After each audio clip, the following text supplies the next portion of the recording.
From constitution to classroom, why India struggles to practice scientific temper. It is my immense honor and a great privilege to take part in the first Pearl digital discussion. Pearl is not just an organization, it is an intention to bring ideas that disturbs comfort, questions that refuses silence, and conversations that do not settle for easy answers. Pearl believes that society does not change only through power or positions, but through the ideas that circulate, questions that repeat, and minds that refuse to be changed. As I always say, one who carries Periyar's words and ideology in their heart, they always tend to question. If I have to describe Pearl in a line, it would be this.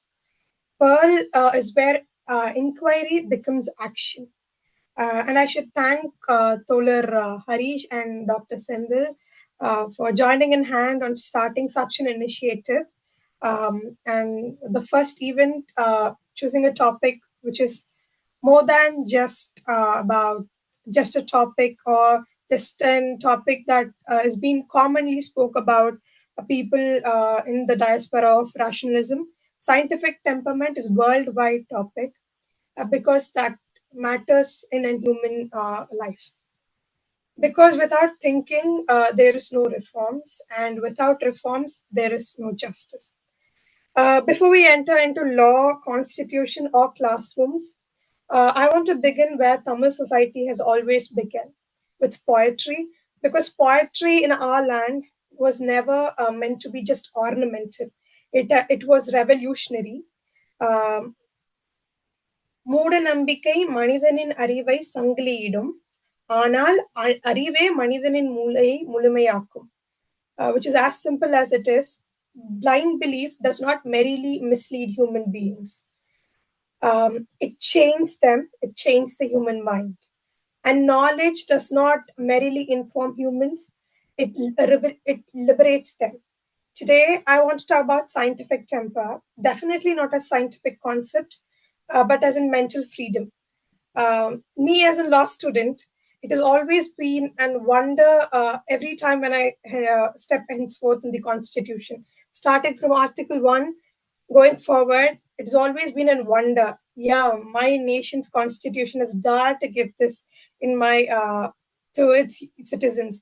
But what triggers me the most is it is all in the paper, it is all in the document.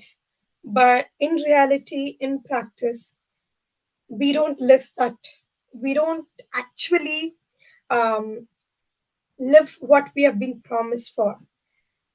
That trigger was one of the reason that I started questioning a lot, and that trigger was one of the reason for me changing into an author, and that gave me the scope of writing my first book, which was titled Beneath the Promise.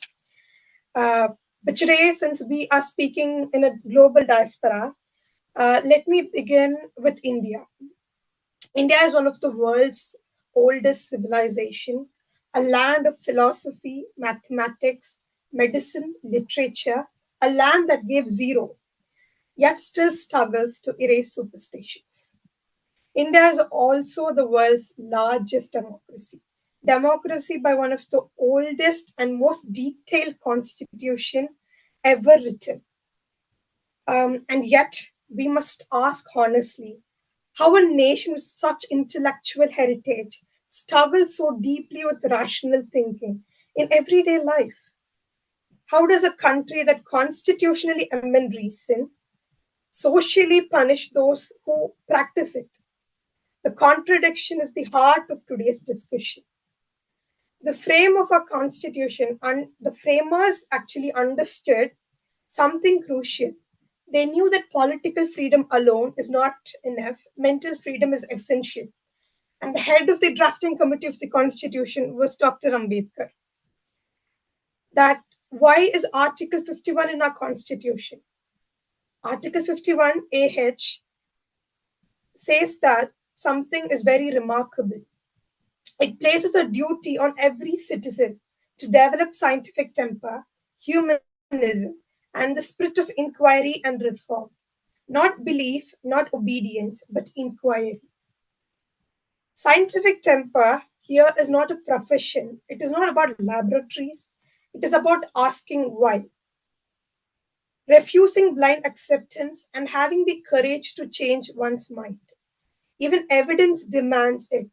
Ambedkar warned us clearly a constitution may give rights, but only reasoned minds can protect them. That's pretty much the answer to the entire conversation that we are here today. Tamil thought never glorified blind faith. Poinmai ஒன்றே புகழுரைக்கும், which means truthfulness, dignity, not illusion, is what gives dignity to life. But where does the Constitution promise break? It breaks first in our classrooms. Our education system teaches us what to remember, what to reproduce, what not to question. But a student who asks why often is tagged, don't argue, don't think too much, just study for marks. And most of us study for marks. A society that silences questions is a society preparing its own chain. When inquiry is punished earlier, obedience becomes culture. And obedience is the enemy of scientific temper. This failure did not stop in classrooms, it entered society. India did not merely ignore rationalists, at times it eliminated them. Dabarkar, Pansari, Kalbori, in fact, it was also the recent murder of Gauri Lakshman. These were not just of individuals, they were attacks on a reason itself. A society that fears rational thought will always feel threatened by those who question. Today, irrationality wears a new clothes. Evidence is replaced by emotions. Authority speakers loud than truth. During COVID-19, science saved life, but misinformation traveled faster. If you have to remember, in India, we had a prime minister saying so much of practices. He told us sometimes to make sound out of our homes, light lamps. They were all not just irrational, they were they were beyond science. This was not about health crisis, it was crisis of thinking. Scientific temper is dangerous, especially to inheritance, because caste has no logic at all. Only a reputation, only rituals, only fear. That is why rationalism was restricted. That is why rationalism still is connected to terrorism in India, because reason exposes inequality. And when we question inequality, we can sometimes be framed as anti Indians. Today in Tamil Nadu, and not just in Tamil Nadu, all over in India, but there is a particular leader in Tamil Nadu who found a new solution for cancer. He told that in Hindu religion, there are few fasting methods that people follow here and there. Especially if you are a devotee of one particular god, you tend to fast for 7 days a year, 7 days in 1 month. If you do that fasting, you may actually get the solution for cancer. If it is that easier, then why do we have so much of lives that we lost because of cancer? Why do so much of scientists and doctors find a proper solution for cancer? Periyar understood this. Ambedkar understood this. Scientific temper, not just intellectual, it is empathy. Let me end with this. Scientific temper is not anti-religious. It is definitely not anti-cultural, but it is anti-blindness. India does not lack intelligence. India lacks intelligence courage. The Constitution trusted us with reason. The question is not whether science will advise, the question is, will our minds? Because democracy without scientific temper is not democracy at all. It is obedience with a ballot. So let us all think rationally and develop one's nation.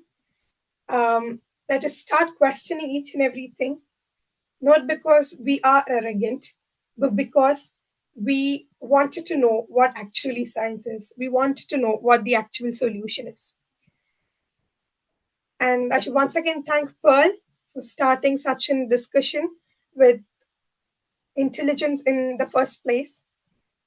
Thank you so much for this opportunity. Thank you.